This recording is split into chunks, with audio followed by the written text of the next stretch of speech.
Welcome to federal Telangana. మనతో పాటుగా ఈ డిస్కషన్లో పాల్గొనడానికి ప్రొఫెసర్ లక్ష్మీనారాయణ గారు, తర్వాత బీజేపీ నాయకులు కొల్లేపల్లి సుందరయ్య గారు ఉన్నారు. వారికి వెల్కమ్ చెప్దాం. ఇప్పుడు తెలంగాణలో విద్యా వ్యవస్థ ఏ విధంగా ఉంది అంటే ప్రభుత్వ పాఠశాలలన్నీ కూడా మొత్తం ఎక్కడ కూడా ఆదరణ లేకపోగా ప్రైవేటు పాఠశాలలు విపరీతంగా పెరిగిపోతున్నాయి. దాంతో పాటుగా ఇక్కడ ఫీజుల జులుం అనేది ఎక్కువగా ఉంది. దాంతో మధ్యతరగతి తర్వాత ఈ పేద విద్యార్థులు చదువుకునే పరిస్థితి, అంటే చదువుకునే పరిస్థితి కాస్త చదువుకునే పరిస్థితికి వచ్చింది. కాబట్టి దీని మీద ప్రభుత్వం ఎలాంటి చర్యలు తీసుకోవాలి అంటే ఒక చట్టం తేవాల్సిన అవసరం, మొత్తం మీద ఒక చట్టం తీసుకువచ్చి దీన్ని ఫీజుల నియంత్రణ చేయాలా, లేకపోతే ప్రభుత్వ పాఠశాలల్ని మనం ఏ విధంగా బాగు చేసుకోవచ్చు అనే దాని మీద మాట్లాడటానికి మనం ప్రయత్నిద్దాం. దాంతోపాటుగా ఇక్కడ విద్యా కమిషన్, ప్రభుత్వ విద్యా కమిషన్ ఇచ్చిన సిఫార్సులని ఏమాత్రం అమలు చేస్తామంటూనే ఒక మంత్రుల కమిటీని కూడా వేసింది. దాని మీద కూడా చర్చించే పరిస్థితి ఉంది. అయితే ముందుగా లక్ష్మీనారాయణ గారు మీరు చెప్పండి. ప్రొఫెసర్ లక్ష్మీనారాయణ గారు, మీరు తెలంగాణ వ్యాప్తంగా పాఠశాలన్నింటిలో సర్వే నిర్వహించి అక్కడికి వెళ్ళి వాటన్నిటిని కూడా ఒక సమగ్ర నివేదిక మీరు తయారు చేశారు కాబట్టి దాని మీద మీ అభిప్రాయం ఏంటి? ప్రభుత్వం నుంచి వస్తున్న చర్యలేంటి? ప్రభుత్వ పాఠశాలల పరిస్థితి చాలా దారుణంగా ఉంది. ఒకవైపు ఏమో మౌలిక వసతులు లేవు చాలా పాఠశాలల్లో, ఇంకొక వైపు ఏమో టీచర్ల కొరత కూడా ఉన్నది. సో దాని వలన అక్కడ విద్యా ప్రమాణాలు ఒక రకంగా చెప్పాలంటే తగ్గిపోతున్నాయి. కాబట్టి ఈ విద్యా ప్రమాణాలు పెంచాలంటే యాక్చువల్గా లెర్నింగ్ క్రైసిస్ అంటున్నారు ఈ మధ్యలో. ఈ లెర్నింగ్ క్రైసిస్ ను అధిగమించాలంటే ప్రతి పాఠశాలలో మౌలిక వసతులు కల్పించాలి. తర్వాత ప్రతి తరగతికి ఒక గది, ఒక ఉపాధ్యాయుడు ఉండాలి.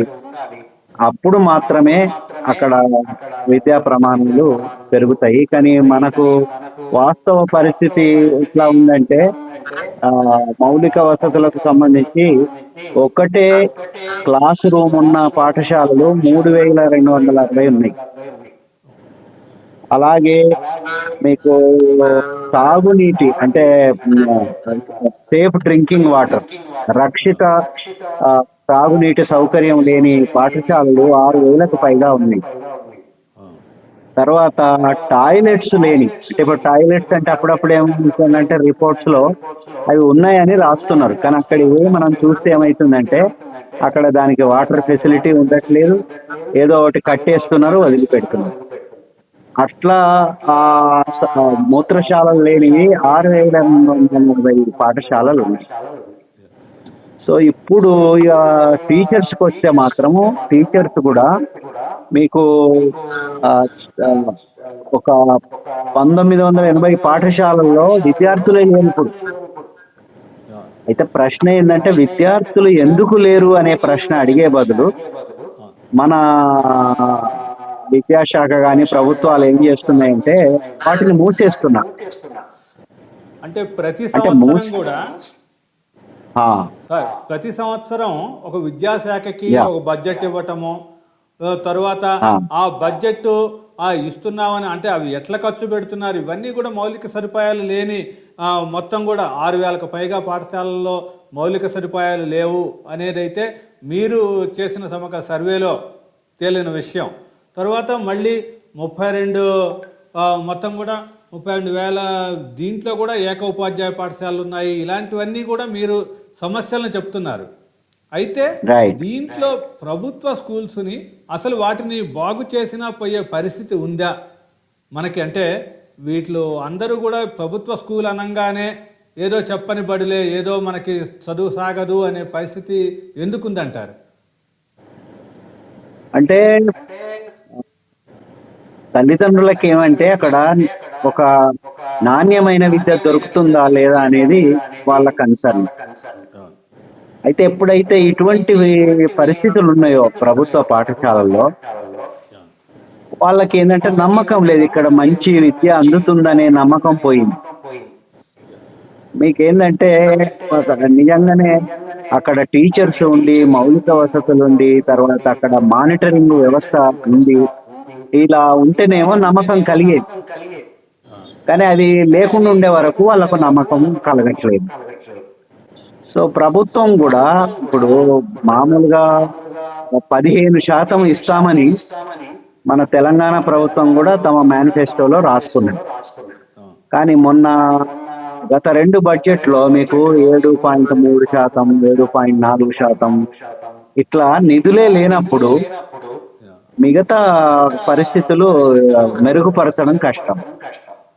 అంటే పిల్లలు చేరటం లేదు అని ప్రభుత్వం పట్టించుకోవటం లేదా, లేకపోతే ప్రభుత్వ పాఠశాలలు బాగలేవు అనే కారణంతో తల్లిదండ్రులు ప్రైవేట్ పాఠశాలల మీదకి వెళ్తున్నారంటారా? అంటే ఇది ఒక విషవలయం అయిపోయింది.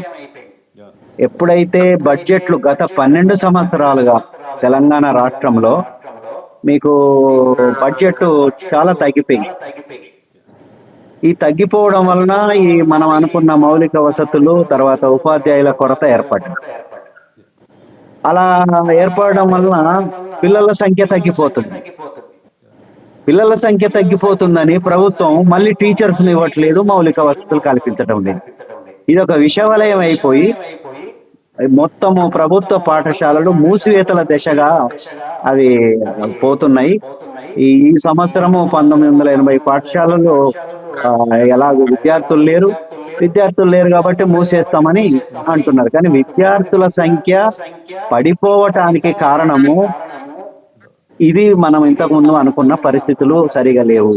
అది ప్రభుత్వం కల్పించటం లేదు. సుందరయ్య గారు, ఒక బీజేపీ పార్టీ లీడర్గా మీరు, అంటే ప్రభుత్వాలు ఈ విద్య పట్ల అనుసరిస్తున్న వైఖరి ఏ విధంగా ఉంటుంది? అంటే ఇప్పుడు విద్యా చట్టం తీసుకొచ్చి ప్రతి పేదవాడికి, అంటే పేద విద్యార్థికి కూడా మామూలు ప్రాథమిక స్థాయి వరకు అయినా సరే ఖర్చు లేకుండా ఫ్రీ విద్య అందించాలనేది మనం రాజ్యాంగం యొక్క మౌలిక హక్కు, అంటే మౌలిక సూత్రం. దీన్ని ప్రభుత్వాలు ఎందుకు నిర్లక్ష్యం చేస్తున్నాయి? అంటే ఇప్పుడు అసలు ప్రైవేటు స్కూల్సే ఒక ప్రైమరీ స్థాయిలో లేకుండా చేయగలగలేమా? దానికి ఏమంటారు మీరు? కేకే గారు, ఈ విద్య ఈ విద్యకు సంబంధించిన విషయాన్ని నిజాయితీగా చాలా ట్రాన్స్పరెంట్ గా మాట్లాడుకోవాలంటే ఏ ప్రభుత్వం గురించి అయినా కూడా మొట్టమొదటిగా ఈ పాలకులు విస్మరించేది విద్యని, వైద్యాన్ని. ఇప్పుడు మనం ప్రస్తుతం విద్య గురించి మాట్లాడుతున్నాం కాబట్టి దీంట్లో నిష్పక్షపాతంగా మాట్లాడుకోవాల్సిన కఠోరమైన నిజాలు ఏంటంటే, పాలకుల్లోనే ప్రైవేటు విద్యా సంస్థల అధినేతలు ప్రతి గవర్నమెంట్ లోనూ ఇమిడి ఉన్నారు. రూలింగ్ పార్టీలో గాని, అపోజిషన్ లో గాని, రాజకీయాల్లో రాజకీయ నాయకులే ప్రైవేట్ స్కూల్స్, ప్రైవేట్ కాలేజీలు, విద్యా సంస్థలు, పెద్ద పెద్ద బడా విద్యా సంస్థలు నెలకొల్పి వాళ్ళు ప్రభుత్వంలో భాగస్వాములయ్యి ఒక వ్యూహాత్మకంగా గవర్నమెంట్ యొక్క విద్యా వ్యవస్థని నిర్వీర్యం చేసి సామాన్యుడి యొక్క మనసులో గవర్నమెంట్ స్కూల్ కి నా కూతురునో నా కొడుకునో పంపిస్తే నా కూతురు నా కొడుకు నాణ్యమైన విద్య దొరకదు అనే అభిప్రాయాన్ని ఈ బడా విద్యావేత్తలు, పాలనలో ఇమిడి ఉన్న పాలకులు విద్యా అధినేతలు వీళ్ళే ఒక వ్యూహాత్మకంగా ఈ విద్యా వ్యవస్థని సర్వనాశనం చేసి భ్రష్టు పట్టించి రైట్ టు ఎడ్యుకేషన్ అనే ఒక రాజ్యాంగం కల్పించిన ఫండమెంటల్ బేసిక్ రైట్ కూడా హరించి వేశారండి. ఇప్పుడు నగరానికి వస్తే హైదరాబాద్ నగరంలో రాజ్భవన్ రోడ్ లో ఉన్న ఒకే ఒక గవర్నమెంట్ స్కూల్ మాత్రమే పెర్ఫార్మెన్స్ చేస్తుంది స్టూడెంట్స్ పట్ల. అక్కడ కేటాయించిన నిధులు రాష్ట్ర వ్యాప్తంగా కేటాయిస్తున్నారు. ఇక్కడ వస్తున్న ఫలితాలు రాష్ట్ర వ్యాప్తంగా ఎందుకు రావడం లేదండి? అంటే తెలంగాణ రాష్ట్రం కానివ్వండి, తెలుగు రాష్ట్రాల్లో కానివ్వండి, విద్యా వ్యవస్థ అనే కోణంలో మనం పరిశీలన చేస్తే చిత్తశుద్ధితోటి ఈ స్కూల్లో అమలు చేసిన విధానాలు ప్రతి స్కూల్లోనూ అమలు చేస్తే రాజ్భవన్ రోడ్ లో గవర్నర్ సందులో ఉన్న ఆ స్కూల్లో మాత్రమే అత్యద్భుతమైన ఫలితాలు ఎందుకు వస్తున్నాయి? అక్కడున్న మౌలిక వసతులు కానీ, అక్కడున్న ఉపాధ్యాయులు కానీ, అక్కడున్న విద్యా ప్రామాణికాలు కానీ రాష్ట్ర వ్యాప్తంగా ఎందుకు అమలు చేయలేకపోతుంది ఈ గవర్నమెంట్ కానివ్వండి, గత గవర్నమెంట్ కానివ్వండి? కారణం ప్రభుత్వంలో ఈ ప్రైవేట్ స్కూల్స్, ప్రైవేట్ కాలేజీలు నెలకొల్పిన నాయకులు ఇన్వాల్వ్ అయి ఉండడమే. నేను మొదటిగా చెప్పినట్టుగా ఒక వ్యూహాత్మకంగా గవర్నమెంట్ స్కూల్స్కి వెళ్తే, గవర్నమెంట్ కాలేజీలకు వెళ్తే మా అబ్బాయి భవిష్యత్తు బంగారంగా ఉండదు, ఇక్కడ నాణ్యమైన విద్య దొరకదు అని ఇప్పుడు మీరు రైట్ టు ఎడ్యుకేషన్ అనే దాన్ని మొత్తం సమూలంగా నాశనం చేసి విద్యని ఒక సోఫిస్టికేటెడ్ బిజినెస్ మాడ్యూల్ గా తయారు చేసిన ఘనత ఈ పాలకులదే. లక్ష్మీనారాయణ గారు, ఇప్పుడు సుందరయ్య గారు ఒక మంచి పాయింట్ చెప్పారు. ఏంటంటే పార్టీలు అంటే దీంట్లో అంటే పార్టీల్లో, ప్రభుత్వంలో, ప్రైవేటు విద్యా సంస్థల యజమానులు కానీ, మేనేజ్మెంట్ వీళ్ళంతా కూడా రాజకీయాల్లో ప్రాధాన్యత ఉంటూ వాళ్ళ ఆ వ్యాపారాన్ని అంటే విద్యా వ్యాపారాన్ని పూర్తి స్థాయిలో చేసుకోవటం కోసం ఈ చట్టాలు రాకుండా లేకపోతే ఇవన్నీ చేస్తున్నా అనేదాన్ని ఒక రాజకీయ నేతగా ఉన్నా కూడా సుందరయ్య గారు ఒక నిజాన్ని అయితే చెప్పారు. దాని మీద అసలు దాన్ని కట్టడి చేయటం అనేది ఏ విధంగా మనం చేయొచ్చు అంటారు? అంటే ఒకటి మనకు నిజానికి చాలా రాజకీయ నాయకులకు ప్రైవేటు పాఠశాలలు, కళాశాలలు వాస్తవమే. అయితే ప్రభుత్వం యొక్క బాధ్యత ఏమిటి? ఒక ప్రజాస్వామిక ప్రభుత్వము నా మొదటి బాధ్యత, మనం రాజ్యాంగంలో కూడా రాసుకున్నాము, మనము ఉచిత నిర్బంధ విద్య ఇవ్వాలని. ఆ బాధ్యతను ప్రభుత్వాలు నెరవేర్చటం లేదు. అది సరే, వాళ్ళు ప్రైవేటు పాఠశాలలు, కళాశాలలు ఉండడం వలన వాళ్ళకు స్వార్థం డెవలప్ అయిపోయింది రాజకీయ నాయకులకు. ఎందుకంటే వాళ్ళకు ఆ ప్రైవేటు వాళ్ళ లాభాలు సంపాదించుకోవాలంటే గవర్నమెంట్ స్కూళ్లను, కాలేజీలను నాశనం చేయాలి. ఆ నాశనం చేయాలంటే దానిలో ప్రథమమైన స్టెప్ ఏంటంటే బడ్జెట్ పెంచకూడదు. బడ్జెట్ పెంచి అది కూడా సక్రమంగా విద్యారంగం మీదనే, అది కూడా ప్రభుత్వ విద్యారంగం మీదనే ఖర్చు పెడితే ప్రభుత్వ పాఠశాలలు బాగుపడేవి.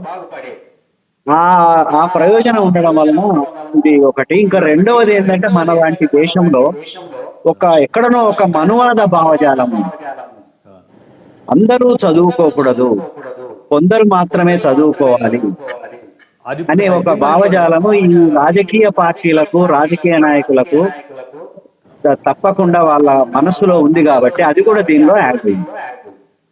అయితే ఇప్పుడు దానికి పరిష్కారంగా అంటే ప్రభుత్వం నిధులు కేటాయించట్లేదు, చేయటం లేదు, ఇదండి మనలో అంటే సొసైటీలో మార్పు వల్ల ఇది సాధ్యమయ్యే పరిస్థితి ఉంటుందంటారా? అంటే మనమే ఒక కాలనీలో స్కూల్ని, మనమే ఒక ప్రాంతంలో దత్తా తీసేసుకొని గవర్నమెంట్ స్కూల్నే దాన్ని మనం బాగు చేసుకుందాం, లేకపోతే ఒక స్పృహ అనేది ప్రజల్లో కూడా రావట్లే. తల్లిదండ్రుల్లో ఎంత లక్షల ఫీజులైనా సరే అప్పులు చేసి కడదాం అనే పరిస్థితిలోనే ఉంటున్నారు. కానీ దీంట్లో మన ఒక స్కూల్ని మనమే బిల్డప్ చేసుకుందాం, ఒక సొసైటీ ఒక 1000 మంది ఉన్న చోట 1000 మంది పిల్లల్ని మనమే కంట్రోల్ చేసుకుని ఒక స్కూల్ని గవర్నమెంట్ సహకారంతో చేసుకుందాం, గవర్నమెంట్ మీద ఒత్తిడి తెద్దామనే ఒక భావం కూడా ప్రజల్లో ఉండలేదు. ఇక్కడ ఇంకో పాయింట్ గమనించాలి. నిన్న ఉన్న కర్ణాటకలో ఒక జడ్జి గారు వాళ్ళ అమ్మాయిని ప్రభుత్వ స్కూల్లో చేర్చారు అనేది పెద్ద వార్త అయింది. అంటే ఇది అధికారులు కానీ లేకపోతే రాజకీయ నాయకులు కానీ మిగతా వీళ్ళు అంతా కూడా ప్రభుత్వ స్కూల్స్ కేసి వస్తే వాళ్ళ పిల్లల్ని కూడా చేరిస్తే సమాజంలో మార్పు వస్తుంది అనే పరిస్థితి అయితే ఉంటుంది. దాన్ని ఏ విధంగా చూస్తారు మీరు? అంటే ఒకటి, మీరు చెప్పిన దానిలో 2 పాయింట్స్. ఒకటేమో సరే, మనంతటా మనం ఏం చేయగలం, మనం దగ్గర ఉన్న మన బస్తీలో కానీ లేకపోతే గ్రామంలో కానీ అది మనము తప్పకుండా మనకు వీలైనంత మేరకు మనము చేయాలి, సహకారం తీసుకొని. ఇప్పుడు సోషల్ డెమోక్రటిక్ ఫోరం అని ఈ మధ్యలో మన మంచాల మండలంలో ఆరుట్ల అనే గ్రామంలో చేస్తున్నారు. నేను కూడా దాంతో అసోసియేట్ అయినా.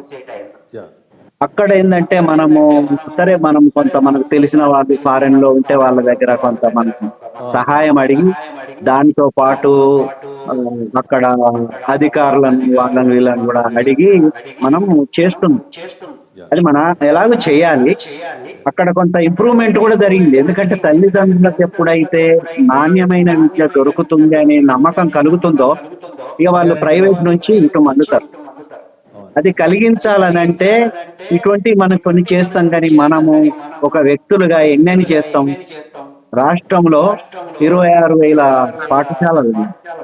ఈ 26,000 పాఠశాలలో మనం చేయలేము. చేయలేము. అది ప్రభుత్వమే చేయాలి. విధాన పరంగా ప్రభుత్వమే చేయాలి. ఆ అంటే ప్రభుత్వం ఒకదాని నుంచి చేయాలని ఒకటి. అంటే మీరన్నట్టు ఏంటంటే ఒకటేమో ప్రజల నుంచి కొంత ఒత్తిడి రావాలి, రావాలి. తల్లిదండ్రుల నుంచి వచ్చి ఇది మన బాధ్యత, మనందరి బాధ్యత. కానీ ప్రభుత్వం అనేది ప్రధానమైన బాధ్యత. అవును. అందులో వాళ్ళు మేనిఫెస్టోలలో కూడా పెట్టుకొని ఉల్లంఘిస్తున్నారంటే అంటే ప్రజలను వాళ్ళు ఎంత తక్కువ చూస్తున్నారు అనేది మనకు అర్థమవుతుంది. సో కాబట్టి మీరన్నట్టు కామన్ స్కూల్ విద్యా విధానంలో మీరన్నది ఉంది. అసలు ప్రభుత్వం నుంచి ఒక్క పైసా తీసుకున్న వాళ్ళైనా కూడా ఆ. ప్రభుత్వ పాఠశాలలకే పంపాలి అని ఉత్తరప్రదేశ్ లో ఒక హైకోర్టు తీర్పిచ్చింది. అవును. ఆ అలాంటి రకంగా ఇప్పుడు మన రాజకీయ నాయకులు గాని, ఉద్యోగస్తులు గాని, ఐఏఎస్లు గాని, మీరన్నారు ఇప్పుడు జడ్జిలు గాని, వాళ్ళు పంపినరు అనుకోండి, ఇమ్మీడియట్ గా ఒక కాన్ఫిడెన్స్ పెరుగుతుంది. కాన్ఫ్లిక్ట్ కాబట్టి వాళ్ళని కూడా పంపాలనే ఒక ఒత్తిడి మనం చేయగలగాలి.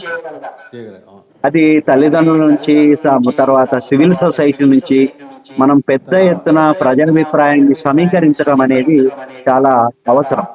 అట్లా మనం ఇలాంటి తప్పకుండా డెవలప్ చేసుకోవచ్చు ప్రభుత్వ పాఠశాలను. అవును. ఇలాంటి ప్రచారం ఇంకా కూడా మనం విస్తృతంగా చేస్తే కానీ సొసైటీలో మార్పు రాదు.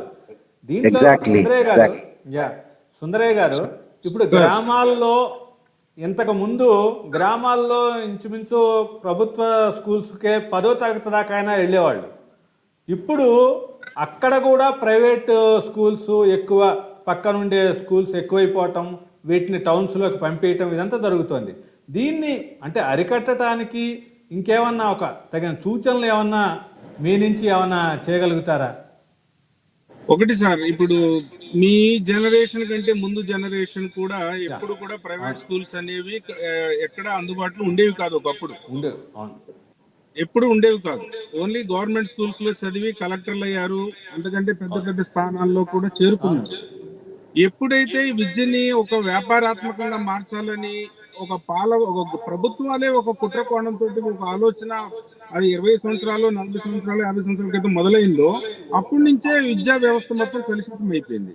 ఇప్పుడు మీరు అడిగిన ప్రశ్న, గ్రామ స్థాయిలో ఉన్న స్కూల్స్ లో కనీసం 10th క్లాస్ వరకైనా చదివేలాగా ఎలాంటి సూచనలు, చర్యలు తీసుకోవచ్చు అని అడుగుతున్నారు.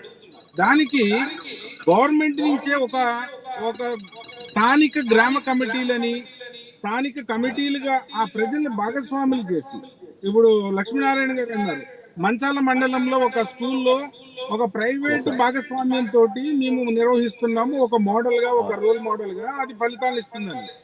ప్రైవేటు వ్యక్తులు, ప్రజలే దాన్ని పూనుకుని చేస్తే పూర్తి స్థాయిలో ఫలితాలు అంటే అది రావండి. ప్రభుత్వ పాఠశాలే అక్కడ. ప్రభుత్వ పాఠశాల మీద ప్రజల యొక్క కంట్రోల్, ఆ ఆ విధమైన మాడ్యూల్ విధానాన్ని రాష్ట్ర వ్యాప్తంగా గవర్నమెంట్, ప్రభుత్వమే కమిటీలు వేసి ఆ స్థానికుల్ని దాని యొక్క నిర్వహణ బాధ్యతలు, దాని మానిటరింగ్ చేస్తే ఉపయోగపడితే, మౌలిక సదుపాయాలు, బాలికల స్కూల్లో కనీసం ఒక సింగిల్ బాత్రూమ్ కూడా ఉండదండి. సింగిల్ బాత్రూమ్, మహిళా ఉపాధ్యాయురాలు ఉపయోగానికి కూడా బాత్రూములు ఉండవండి. అంతటి దయనీయమైన, దారుణమైన పరిస్థితులు గ్రామాల్లో ఉన్న పాఠశాలల్లో ఎన్నో చూస్తున్నాం. ఇంత technological advancement and social development జరుగుతున్న ఈ రోజుల్లో కూడా విద్య నేర్పే ఉపాధ్యాయులకి, విద్య నేర్చుకునే విద్యార్థులకి కనీస వసతులు కల్పించలేని గవర్నమెంట్ ఏ విధమైన అభివృద్ధిని ఈ రాష్ట్రానికి, ఈ దేశానికి అందించగలదండి? చిత్తశుద్ధి కలిగిన గవర్నమెంట్ ఏదైనా కూడా ఇప్పటికే విద్యాశాఖ మంత్రి 1.5 year కాలం ఆరతి కర్పూరం లాగా కలిసి అప్పుడే కరిగిపోయిందండి. ఓన్లీ విద్యాశాఖ కమిషనర్ తోటే నేను పబ్బం గడిపిస్తాను, మిగిలిన 3.5 సంవత్సరాలు కూడా ఈ విధంగానే కాలయాపన చేస్తానని గవర్నమెంట్ భావిస్తే, ఈ రేవంత్ రెడ్డి గవర్నమెంట్ విద్యా వ్యవస్థ మరింత దారుణంగా దిగజారిపోయే అత్యంత గడ్డు పరిస్థితులు దాపరిస్తాయి రాబోయే 3.5 సంవత్సరాలలో. గవర్నమెంట్ ఎప్పుడైతే విద్య పట్ల, వైద్యం పట్ల చిత్తశుద్ధితోటి వ్యవహరిస్తుందో కేకే గారు, ప్రజల యొక్క జీవన ప్రమాణాలు పెరుగుతాయి. ఒక్క కుటుంబంలో ఒక విద్యార్థి యొక్క చదువు తలరాతనే కాదు, ఆ యావత్ కుటుంబం యొక్క తలరాతనే మార్చగల అత్యంత పదునైన ఆయుధం ఏదైనా ఉందంటే అది చదువు మాత్రమే. అట్లాంటి విలువైన అంశం మీదే గవర్నమెంట్ ఇంత నిర్లిప్తత, ఇంత నిర్లక్ష్యం, ఇంతటి ఒక వ్యాపారాత్మకమైన ధోరణి అవలంబిస్తే రాష్ట్రం యొక్క పురోగతి, విద్యా వికాసం ఎట్లా వెదజల్లుతుంది? విద్యా వికాసం ఎట్లా పరిమళిస్తుంది? విద్యార్థుల్లో చదువుకోవాలనే ఒక జిజ్ఞాస ఎట్లా పెరుగుతుంది?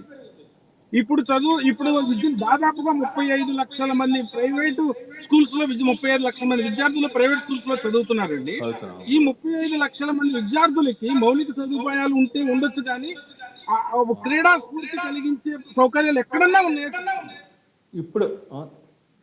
ఇప్పుడు ప్రైవేట్ మీరు అడిగిన దానికి నేను కంక్లూడ్ చేస్తున్నా. ఈ గవర్నమెంట్ స్కూల్స్ లో హాజరు శాతం పెరగాలంటే ప్రజల యొక్క భాగస్వామ్యం ఎట్లా అవ్వాలన్నారు కదా, గవర్నమెంటే స్థానిక కమిటీలు వేసి నియంత్రణ చేసి కేటాయించిన నిధుల్ని సక్రమంగా వినియోగం అవుతున్నాయా లేదా అని periodical time to time monitoring, auditing జరిగితే అత్యంత నాణ్యమైన విద్య ప్రతి ఒక్కరికి దొరుకుతుంది. కేకే గారు, ఇప్పుడు ప్రొఫెసర్ గారు మీరు చెప్పండి, లక్ష్మీనారాయణ గారు, దీంట్లో అసలు ఇప్పుడు ప్రభుత్వ పరంగా ఉండే విద్యార్థులు అంటే ఉపాధ్యాయులు వీళ్ళని చూసుకుంటే వాళ్ళు స్కిల్డ్, అంటే ఒక అర్హతతో ఉన్నవాళ్ళు. ప్రైవేటు పాఠశాలల్లో చూసుకున్నట్టయితే వాళ్ళు అర్హత లేని వాళ్ళతో కూడా విద్యా బోధన చేస్తున్నారు. అంటే దాంతో సరైన విద్య వస్తుంది అనే భ్రమ అక్కడ కల్పించి నిర్బంధంగా కూర్చోబెట్టి పిల్లల్ని చదివేయటం, అంతేగాని క్వాలిటీ ఎడ్యుకేషన్ అనేటప్పటికీ ప్రభుత్వ పాఠశాలల్లో ఉండే ఉపాధ్యాయులే చెప్పగలుగుతారు. కానీ వాళ్ళని ఉపయోగించుకునే పరిస్థితి అయితే ఇప్పుడు వాళ్ళని అంటే అనకూడదు, కానీ వాళ్ళు ఇంకో వ్యాపారాలు, ఒక ఉపాధ్యాయు అక్కడ సంతకం పెట్టి ఇంకో వ్యాపారాలు చేసుకునే పరిస్థితి కూడా వస్తుంది కొన్ని చోట్ల. అలాంటి పరిస్థితి నుంచి వీళ్ళు అంటే ప్రజల్లో అవగాహన వచ్చి దీంట్లో అంటే మీరు గమనించింది ఏంటి? ప్రభుత్వ పరంగా ఉపాధ్యాయులు చెప్తున్న దానికి ప్రైవేటు పరంగా మిగతా అంటే హయ్యర్ ఎడ్యుకేషన్ సంగతి వదిలేసినా కూడా ప్రైమరీ ఎడ్యుకేషన్ లెవెల్లో ప్రైవేటు పాఠశాలల పురోగతి ఏ విధంగా ఉంటుందంటారు? ఒక ప్రొఫెసర్గా చెప్పండి. అంటే ఇప్పుడు మన ప్రభుత్వ పాఠశాలల్లో ప్రైవేట్ పాఠశాలలు రెండు కంపేర్ చేసుకుంటే ఒకటే డిఫరెన్స్ ఏంటంటే, మీకు ప్రభుత్వ పాఠశాలలో ఇప్పుడు ఈ ఇంకొక విషయం ఏంటంటే విద్యాశాఖే ప్రభుత్వ పాఠశాలలకు వ్యతిరేకంగా పోతుంది. మనం రీసెంట్ గా ఒక ప్రొసీడింగ్స్ ఇచ్చారు. దాని ప్రకారం ఏంటంటే మీకు 60 మంది విద్యార్థుల కన్నా తక్కువ ఉంటే 2 టీచర్లు ఉంటారు. దీని ప్రకారం రాష్ట్రంలో 15,000 పాఠశాలలు ఉన్నాయి. అంటే ఈ 15,000 పాఠశాలల్లో 2 టీచర్లు ఉంటారు. ఆ తర్వాత 5 తరగతులు ఉంటాయి, 18 సబ్జెక్ట్స్ ఉంటాయి. ఎవరన్నా ఒకరు ఆబ్సెంట్ అయితే ఒక టీచర్ ఏం చెప్తాడు? అది అంటే ఈ విద్యాశాఖ ఈ ప్రొసీడింగ్స్ వలన ఈ పాఠశాలలు మూసివేత వైపు వెళ్ళిపోతున్నాయి. మూసివేతల దిక్కు నడపటానికి విద్యాశాఖ అటువంటి ప్రొసీడింగ్స్ విడుదల చేస్తుంది. వాళ్ళకి అర్థమవుతుందో లేదో, ఎందుకంటే వాళ్ళ పిల్లలు లేరు కదా ఈ ప్రభుత్వ పాఠశాలలో. సో అయితే డిఫరెన్స్ ఏంటంటే, మీరు 2 ఉండే వరకు అక్కడ క్వాలిటీ, వాళ్ళ క్వాలిఫికేషన్స్ ఉండొచ్చు ఆ టీచర్లకి, వాళ్ళకి అయినా ఒక్కరే టీచర్ ఉండి 2 టీచర్లు ఉంటే అది అక్కడ ఎలా క్వాలిటీ ఎడ్యుకేషన్ వస్తుంది? అదే మీరు ప్రైవేట్ తీసుకోండి, వాళ్ళకి ఏం క్వాలిఫికేషన్స్ లేవు. ఈవెన్ కార్పొరేట్ టైప్ పాఠశాలల్లో కూడా క్వాలిఫైడ్ టీచర్స్ లేరు అంటున్నారు. కానీ వాళ్ళు ఏం చేస్తున్నారంటే ఆన్ యావరేజ్ ఒక్కొక్క స్కూల్లో 8 టీచర్ల దాకా ఉంటున్నారు. మన దగ్గరనేమో 2 ఉంటున్నారు. ఏది ప్రభుత్వ పాఠశాలలో. ప్రైవేట్ లో మీకు తరగతికి ఒక టీచర్ కంపల్సరీ ఉంటారు. ఆ టీచర్ కు పెద్ద క్వాలిఫికేషన్స్ ఉండకపోవచ్చు, కానీ ఒక తరగతికి ఒక టీచర్ ఉన్నాడు, అక్కడ చెప్పుతాడు అనే ఒక నమ్మకం తల్లిదండ్రుల్లో కలిగింది. అది ప్రధానమైన కారణం. సో అది సరి చేసుకోకపోతే మనము ఇంకా ప్రభుత్వ పాఠశాలను బాగు చేయడం కష్టము. తర్వాత కొన్ని రోజుల తర్వాత అవి వేలాది పాఠశాలలు మూసివేయబడి, అసలు ప్రభుత్వ పాఠశాల అంటేనే ఇక మనం ఏంది ఆర్కియలాజికల్ దానిలో చూడవలసి వస్తుంది. ఇప్పుడు కేకే గారు అత్యంత ఉన్నతమైన బాసర్లో ట్రిపుల్ ఐటీలో కూడా కనీసం అంత ఉన్నత చదువులు చదువుతున్న విద్యార్థులకి నాణ్యమైన ఆహారం లేక మీరు చూశారు. జోరుడి వర్షంలో కూడా విద్యార్థులు ఎన్నో రోజులు నిరవధికంగా సమ్మె చేస్తే కూడా ఇప్పటికీ తగిన న్యాయం ఆ కాలేజీలో దొరకలేదండి. అంటే విద్యా వ్యవస్థ లక్ష్మీనారాయణ గారు చెప్పినట్టు నిర్లక్ష్య వైఖరి, పూర్తిగా అశ్రద్ధ పూరితమైన వ్యవహార శైలి విద్యా వ్యవస్థలో నడిస్తే రాష్ట్ర అభివృద్ధి ఎట్లా కొనసాగుతుంది? విద్యార్థుల యొక్క స్టడీ ఇంప్రూవ్మెంట్, క్వాలిటీ ఎడ్యుకేషన్ ఎక్కడి నుంచి దొరుకుతుంది? ఇక్కడ డిఈఓలు కానివ్వండి, ఎంయూఓలు కానివ్వండి, కమిషనర్లు కానివ్వండి, ప్రాపర్ ఒక టిపికల్ గవర్నమెంట్ ఫార్మెట్ లో ఆడిటింగ్ కానివ్వండి, ఇన్స్పెక్షన్ కానివ్వండి ఎక్కడా జరగడం లేదు. పొలిటికల్ ఒత్తిడితోటి ఎవరైనా ఒక అధికారి వెళ్ళి తనిఖీ చేయాలి, ఒక స్కూల్ కి మినిమం నామ్స్ స్టాండర్డ్స్ ఉన్నాయా అని రిపోర్ట్ ఇద్దామంటే పొలిటికల్ ఇంటర్ఫరెన్స్ తోటి వాళ్ళు బ్యాక్అవుట్ అయిపోతుంది. ఒక విద్యా విధానం, ప్రైవేట్ విద్యా విధానాన్ని అరికట్టడానికి, కంట్రోల్ చేయడానికి వాళ్ళకి ఒక నిర్ణీతమైన ఒక ఫీజు నిర్ణయించడానికి కూడా ఒక విధానం లేదు గవర్నమెంట్ దగ్గర. ఇప్పుడు ఒక కార్పొరేట్ స్కూల్ కి నియమ నిబంధనలు గవర్నమెంట్ డిక్టేట్ చేస్తేనే వాళ్ళు పాటిస్తారండి. ఇన్ని ఫ్లోర్లు ఉన్న ఒక స్కూల్ కి ఈ ఫెసిలిటీస్ కి ఈ ఫీజు వసూలు చేయొచ్చు అనే ఒక ఫీజు పట్టిక అనేది డిస్ప్లే లేకపోతే ఆ స్కూల్ని నిరవధికంగా మేము సీజ్ చేస్తాము. విద్యార్థులకి ఈ వసతులు, ఈ ఫెసిలిటీస్ లేకపోతే మీ పైన కఠినమైన చర్యలు ఉంటాయి.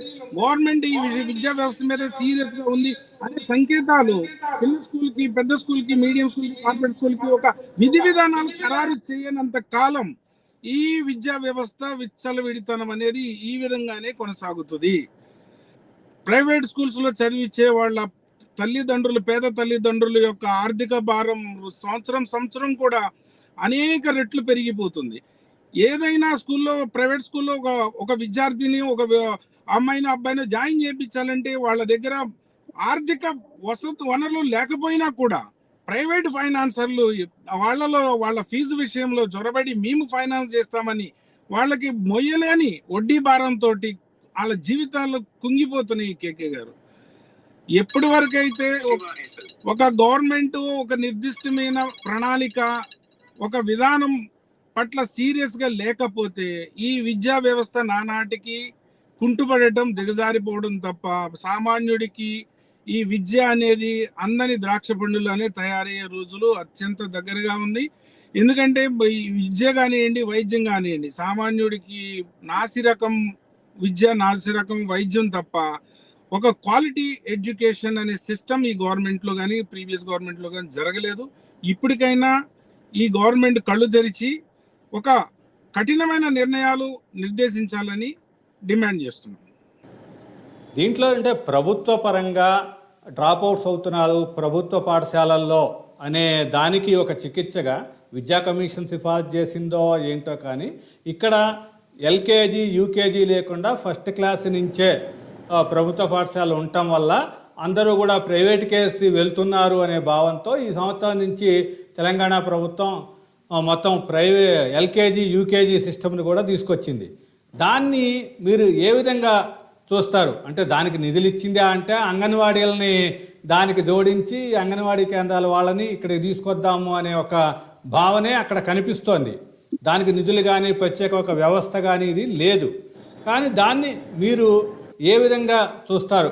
లాస్ట్లో కంక్లూజన్గా మీ ప్రొఫెసర్ గారు మీరు చెప్పండి ముందు, తర్వాత సుందరయ్య గారు దాని మీద అభిప్రాయం చెప్తారు.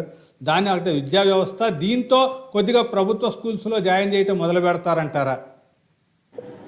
అంటే నిజానికి వాళ్ళు ప్రీ ప్రైమరీ ఎడ్యుకేషన్ గనక వాళ్ళు ఇంట్రడ్యూస్ చేస్తే యా ఆ పేరెంట్స్ కి నమ్మకం కలిగేది. ఇప్పుడు ప్రధానమైన ప్రశ్న ఏంటంటే ప్రభుత్వ పాఠశాలల మీద విశ్వసనీయత కోల్పోయింది. విశ్వసనీయత లేదు ప్రజలకి. అయితే ఈ ప్రీ ప్రైమరీ ఎడ్యుకేషన్ వీళ్ళు పెట్టలేదు ఇప్పుడు. ఏదో ఆ అంగన్వాడీలను ఇక్కడికి తీసుకొస్తాం అంటున్నారు తప్ప అంగన్వాడీలు ప్రీ ప్రైమరీ ఎడ్యుకేషన్ టీచ్ చేయలేదు. ఇప్పుడు ప్రీ ప్రైమరీ ఎడ్యుకేషన్ అంటే వాళ్ళకు టీచర్లు ఉండాలి, స్పెషలైజ్డ్ స్కిల్స్ ఉండాలి, చిన్న చిన్న పిల్లల్ని ఎట్లా మనం హ్యాండిల్ చేయాలనే ట్రైనింగ్ ఉండాలి. అవి ఏమి లేకుండా ఆ అంగన్వాడిని ఇందులో కలపడం వల్ల నమ్మకం పెరగదు ప్రజలకి.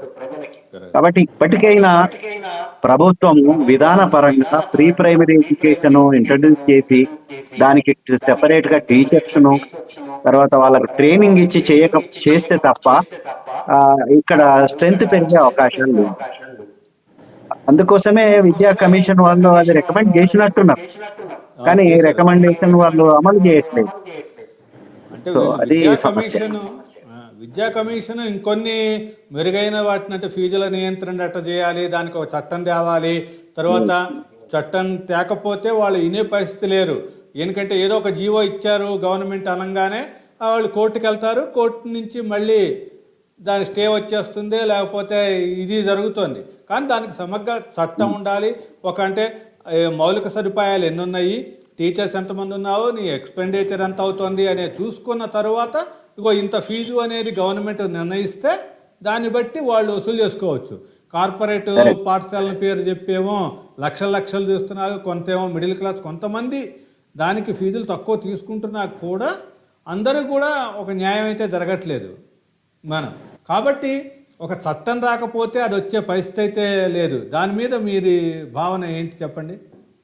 అంటే చట్టము అందుకే ఇప్పుడు అసలు ఒక విషయం ఏంటంటే పాఠశాల విద్యలో వ్యాపారం చేయడమే దుర్మార్గం.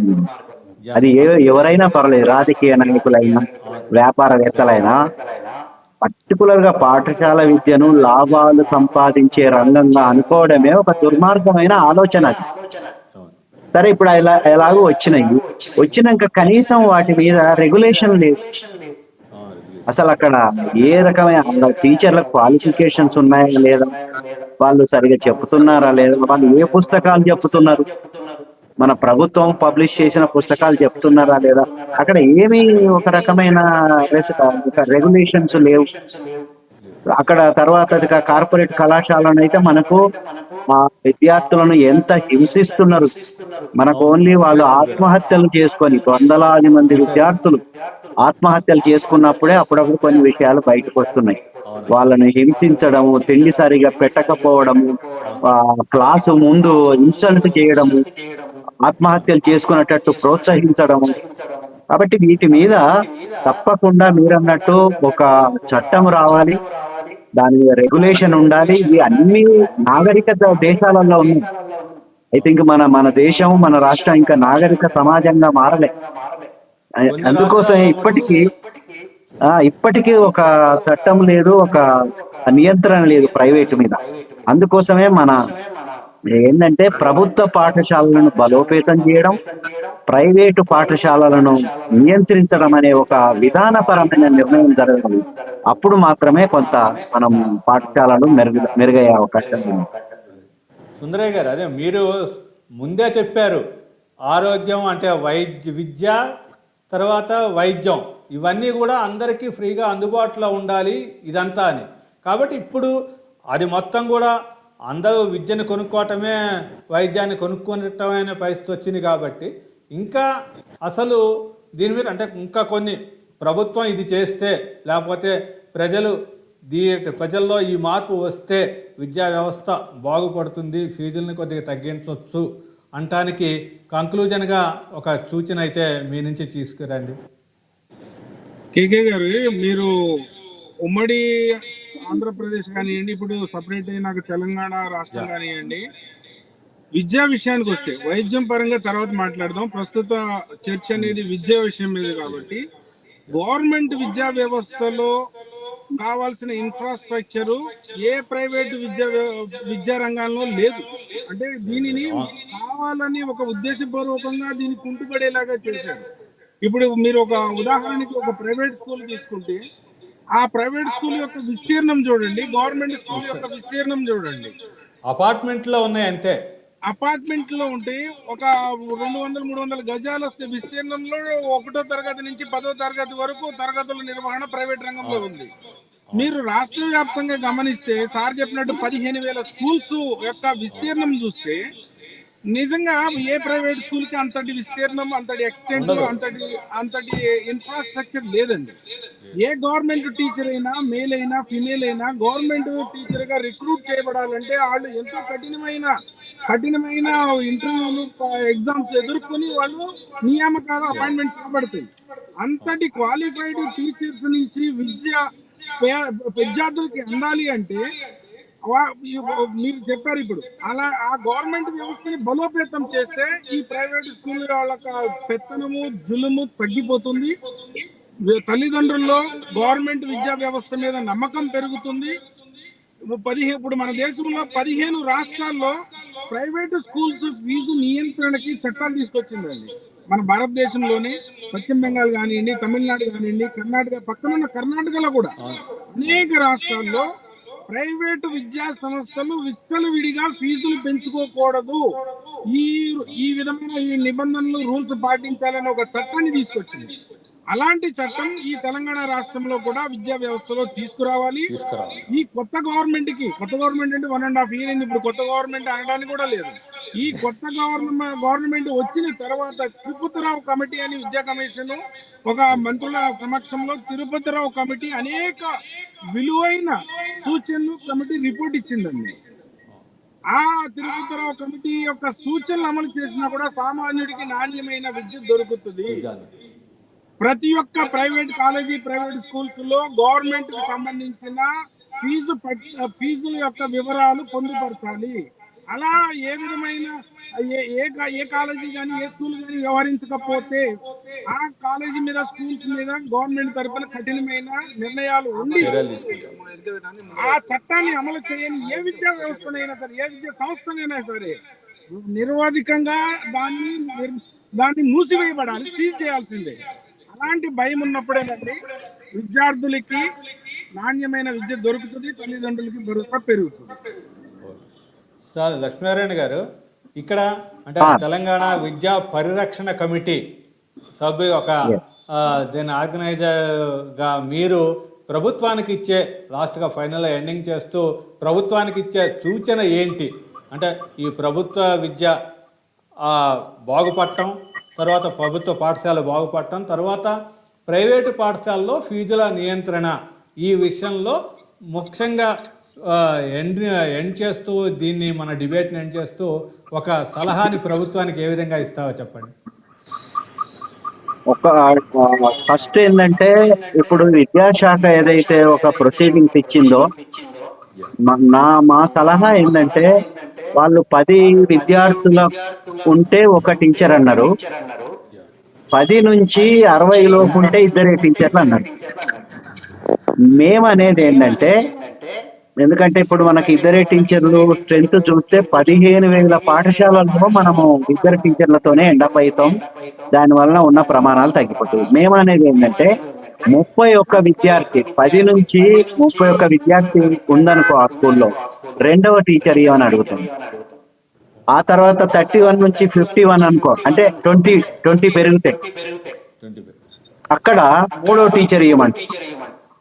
అట్లా 51 నుంచి మళ్ళీ ఒక 20 పెరిగింది అనుకోండి, 4వ టీచర్. ఇట్లా ఇస్తే ప్రస్తుతం ఉన్న స్కూళ్ళు మెరుగయ్యే అవకాశాలు ఉన్నాయి.